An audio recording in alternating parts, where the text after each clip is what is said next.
Hi and welcome to the short tutorials. In this video I will show you how to use shape shifting filter on the TikTok. So this filter is very trending nowadays on the TikTok. So how you can basically get this filter. So watch this video till the end and you have to follow the same procedure. So first of all you have to open your TikTok mobile application.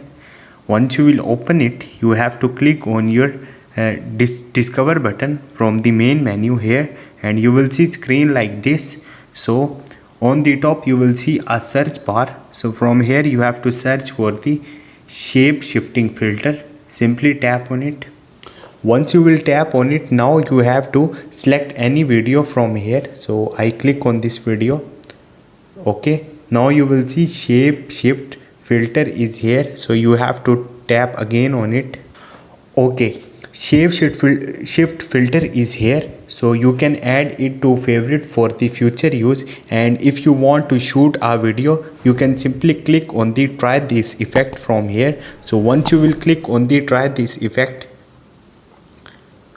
from here you can shoot a video with this filter. So add picture from here and remember this icon. So this is the icon of the filter. You can find it from your effects also. So add your photo from here and then simply shoot a video. So this is the procedure to get and use the shape shift filter on the TikTok. Hope this video will helpful for you. If you have any question, you can ask me in the comment section, and don't forget to subscribe my channel. Thank you.